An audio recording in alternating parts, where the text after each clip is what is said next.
MI note 10 light নিয়ে এর আগেও একটি ভিডিও দিয়েছিলাম। ডিসপ্লেতে চেক আসে, ডিসপ্লের মধ্যেই লেখা আসে না, লাইট আসে বাট ডিসপ্লেতে লেখা আসে না। তো এই সমস্যাটি সমাধান হয়েছিল প্রসেসর রিবলিং করে। আজকের এই ফোনটিও সেম একই ধরনের প্রবলেম। আর এই ফোনটি আজকে নিয়ে এসেছেন ঢাকা থেকে, উনি সরাসরি আমার টাঙ্গাইলে এসেছেন এই কাজটি করার জন্য। তো আজকে আমি দেখব এই ফোনটি প্রবলেমটি সলভ হয় কি না। তো যিনি এসেছেন উনি অ্যাকচুয়ালি আমার ভিডিওগুলো রেগুলারই দেখতেন। আমার ভিডিও দেখে বা একটি আত্মবিশ্বাস ছিল যে ফোনটি হয়তো প্রসেসর রিবোলিংয়ের মাধ্যমেই এই প্রবলেমটি সলভ হবে, যে কারণে এসেছেন। আর আমার কাজের কোয়ালিটি, কাজ ভালো লাগে জন্য আমার কাছে এত দূর এসেছেন। তো চলুন আপনাদের নিয়ে আজকে এই কাজটি করব। তো প্রথমত ফোনটির মাদারবোর্ড আমি ডিসপ্লে প্যানেল থেকে আলাদা করে নিলাম এবং দেখুন এই ফোনটিতে এখনও পর্যন্ত কোনো ধরনের প্রসেসর রিবোলিং বা কোনো কাজ করা হয়নি।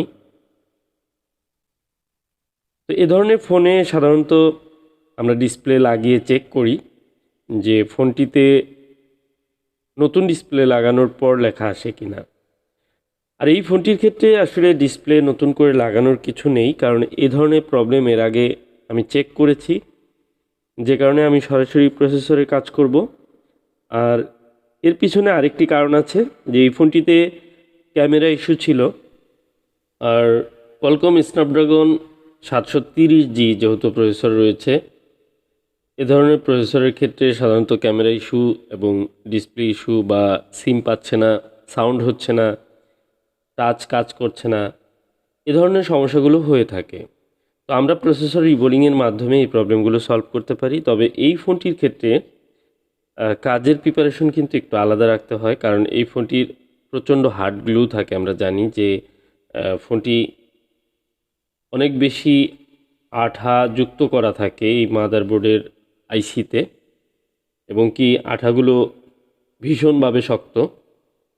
তো এই মাদারবোর্ডটি আপনি অন্যান্য নর্মাল যে Redmi note 10, note 10 pro, Poco X2, Poco X3 বিভিন্ন ধরনের ফোনে আমরা কিন্তু কাজ করে থাকি।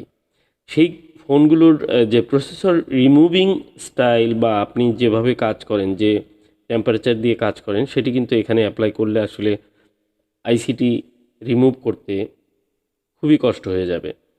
তো আমি আপনাদের বলার জন্য বা সুবিধার জন্য আমি বলে রাখি যে এই মাদারবোর্ডটির যদিও লম্বা একটু চিকন মাদারবোর্ড, কিন্তু এটি প্রচণ্ড হিট অ্যাবজর্ব করতে সক্ষম।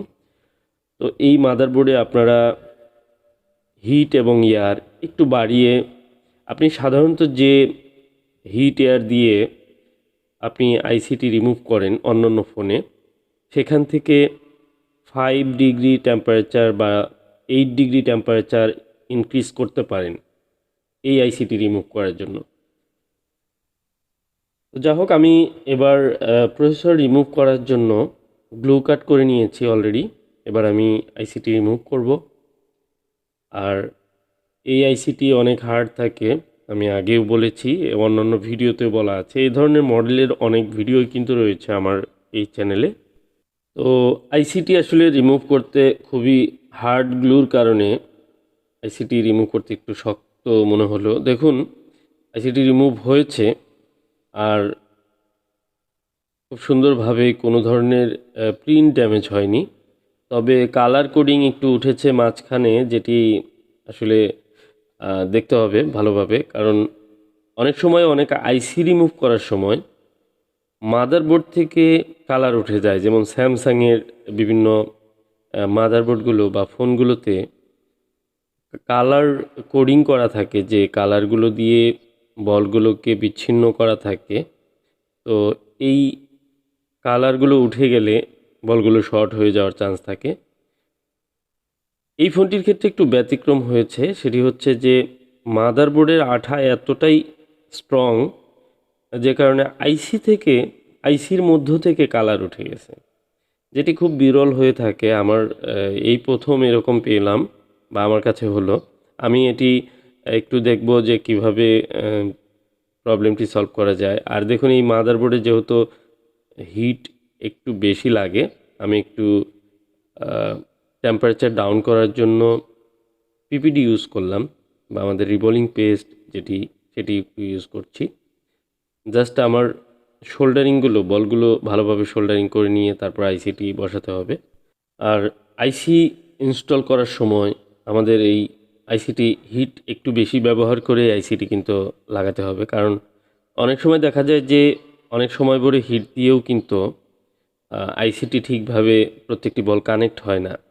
এই ফোনগুলোর ক্ষেত্রে যে অভিজ্ঞতাগুলো সেগুলো কিন্তু আমি আপনাদের সাথে শেয়ার করলাম। তো আসলে ভয় দেখানো না, অনেকে মনে করেন যে আমি কাজকে অনেক কঠিনভাবে তুলে ধরি হয়তো বা সাধারণ টেকনিশিয়ানরা ভয় পাবেন। আসলে এত পরিমাণে খারাপ হয়ে যাওয়া ফোন আমি হাতে পাই, সেই ফোনগুলো আসলে শেয়ার করা হয় না সব সময়।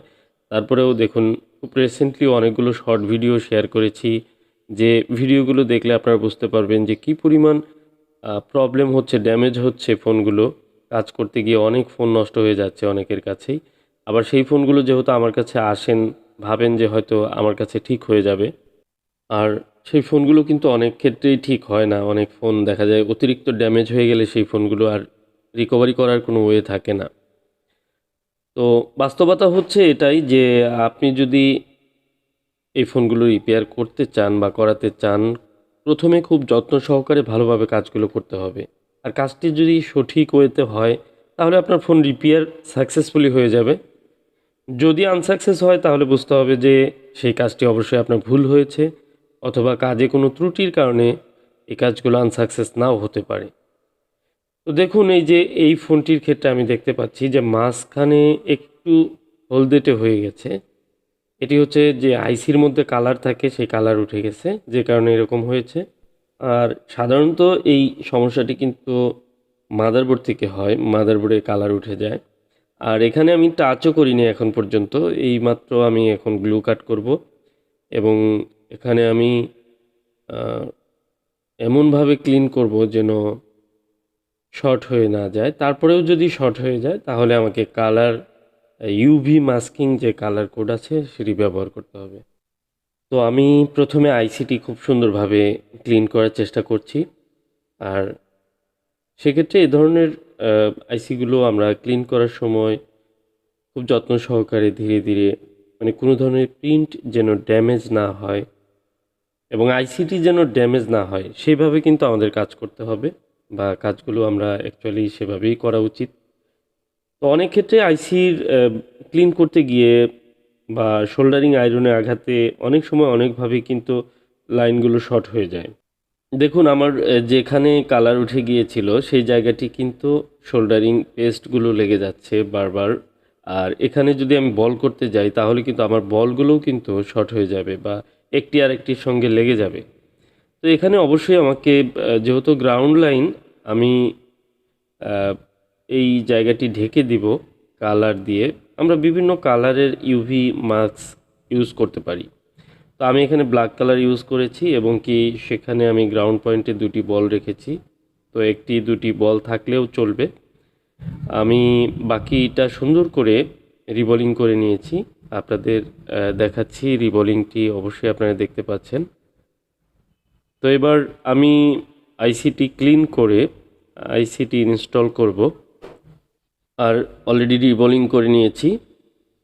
এবার আমি একটু ফ্লাক্স পেস্ট ব্যবহার করে সুন্দর করে শোল্ডারিং করে নেব, এবং মাঝখানে যে জায়গাটিতে রং উঠে গিয়েছিল সেই জায়গাটিতে সুন্দর করে আমি কালার দিয়ে নিয়েছি, এবং সেখানে কোনো বল যেন শর্ট না হয়ে যায় সেদিকে লক্ষ্য রেখে আমি এটি সুন্দর করে রিবলিং করে নিয়েছি। তো সেক্ষেত্রে ফোনটি চলার ক্ষেত্রেও কোনো সমস্যা হবে না, এবং কি আইসিটির জন্য কোনো সমস্যা হবে না। আর বিভিন্ন কৌশলই আমাদের অবলম্বন করতে হয়। অনেক সময় অনাকাঙ্ক্ষিত অনেক ঘটনা বা অনেক সময় অনেক প্রবলেম হয়, সেগুলোকে সলভ করার বিভিন্ন কৌশল থাকে, সেগুলো জানা থাকলে এগুলো কোনো সমস্যাই না। যেমন এই আইসিটি আমি রিমুভ করার সময় আমি যেখানে কালার উঠেছে সেখানে টাচও করিনি, বা আমি শোল্ডারিং আয়রন দিয়ে বা ক্লিন করার সময় এ ধরনের কোনোভাবেই কিন্তু শর্ট হয়নি। তো অটোমেটিক এই রং উঠে যাওয়ার প্রবলেমগুলো অনেক ফোনেই হয়। এরকম হলে হতাশ হওয়ার কিছু নেই, ভয়ের কিছু নেই। সুন্দর করে ধৈর্য সহকারে বলগুলো আবার ক্রিয়েট করলেই আর ইউভি গ্লু অ্যাপ্লাই করে এই কাজগুলো কিন্তু করা যায়। তো আমি সুন্দর করে আইসিটি ইনস্টল করলাম। আশা করি এবার ফোনটি অন হয়ে যাবে, কারণ বলগুলো যদি শর্ট হয়ে যায় এবং কি এই মাদারবোর্ডটিতে আইসি লাগানোর সময় আমাদের একটু সময় বেশি নিয়ে আইসি লাগাতে হয়। কারণ হচ্ছে যে ঠিকমতো আইসিটি মাদারবোর্ডের সঙ্গে কানেক্ট না হলে যে লাইনগুলো আছে কোনোটা যদি মিসিং থাকে তাহলে কিন্তু ফোনটি ঠিকমতো নাও চলতে পারে। আর এই ফোনটিতে সম্ভবত উনি ডিসপ্লে লাগিয়ে বা ডিসপ্লে ক্লিন করে কানেক্টর ক্লিন করে দেখেছিলেন। এটি ঢাকাতে কোনো একটি শপে দেখানো হয়েছিল, কিন্তু মাদারবোর্ডটি কোনো কাজ করা হয়নি, একদম ফ্রেশ ছিল। তবে এই ফোনটিতে আরও কিছু সমস্যা রয়েছে, যেমন চার্জিং পোর্টটি খুব ময়লা দিয়ে একদম ভরে গেছে, মানে এই চার্জারটি সম্পূর্ণভাবে প্রবেশ করানো যায় না, ময়লাতে একদম ভরে যাওয়া। এবং কি এটির যে হেডফোন পোর্ট রয়েছে, এই হেডফোন পোর্টের ভিতরেও ময়লা ছিল। আর ডিসপ্লে কানেক্টরে দেখুন মনে হচ্ছে যে কেউ কাজ করেছে বা ওয়াশ করেছে, সোল্ডারিং করেছে। এই জায়গাগুলো আমি ক্লিয়ার করব, পরিষ্কার করে নিচ্ছি। কারণ হচ্ছে এই ফোনটির যে ডিসপ্লের সমস্যাটি সেটি প্রসেসর থেকে হতে পারে, বা চান্স অনেক বেশি প্রসেসর থেকে। যদি আপনার এই ডিসপ্লে কানেক্টরে কাজ করতে গিয়ে ডিসপ্লে কানেক্টরে কোনো পিন খারাপ হয়ে থাকে বা লাইনের সমস্যা থাকে, তাহলে কিন্তু প্রসেসর রিবোলিং করার পরেও কিন্তু এই ফোনটিতে ডিসপ্লে নাও আসতে পারে। তো আপনাকে প্রত্যেকটা বিষয় খেয়াল রেখেই কিন্তু কাজ করা উচিত। দেখো আমি খুব সুন্দর করে ক্লিন করে নিলাম এবং কি ফাইনালি ফোনটি অনও করে ফেলেছি। আমি আসলে একটু লাঞ্চ ব্রেক ছিল, যে কারণে ভিডিও মাঝখানে স্কিপ হয়ে যায়। তো আলহামদুলিল্লাহ ফোনটি সম্পূর্ণ অন হয়েছে। ফোনটিতে একটু বেশ সময় নিয়ে কাজ করতে হয়েছে। যিনি ফোনটি নিয়ে এসেছেন উনি সরাসরি ঢাকা থেকে আমার কাছে এসেছেন। তো ভাই অনেকক্ষণ যাবতই ওয়েট করছিলেন। আর এই ফোনটির চার্জিং পোর্ট এবং ইয়ারফোন কানেক্টর সব কিছুই প্রবলেম ছিল, যেটি খুব সুন্দরভাবে রিকভারি করে দিয়েছি, ওনার মনের মতো হয়েছে এখন। এবং এই ফোনটির ডিসপ্লে দেখুন একদম সচল রয়েছে। সিম আগে কানেক্ট পেতো না, আমি সিম ক্লিয়ারভাবে চেক করে নিলাম যে সিম পাচ্ছে, ওয়াইফাই পাচ্ছে, এভরিথিং এখন ওকে আছে। তো তারপরেও দুটি সিম লাগিয়ে দেখব, কারণ অনেক সময় একটি সিম পায় একটি সিম পায় না, এই সমস্যাটি এই ফোনটিতে ছিল। তো সমস্ত ধরনের যে সন্দেহগুলো বা সমস্যাগুলো সেগুলো সলভ হয়েছে কি না এবং কি কোনো ধরনের প্রবলেম যেন আর না থাকে সেই বিষয়গুলো খুঁটিনাটি সব চেক করছি। এবং যেহেতু সরাসরি এসেছেন, বারবার এখানে আসা সম্ভব না, তাই সব চেক করে দেওয়া হচ্ছে। এ ধরনের প্রসেসর রিবোলিংয়ের কাজ আমি অ্যাভেলেবল করে থাকি, আর আমার কাজই প্রসেসর রিবোলিংয়ের এগুলো।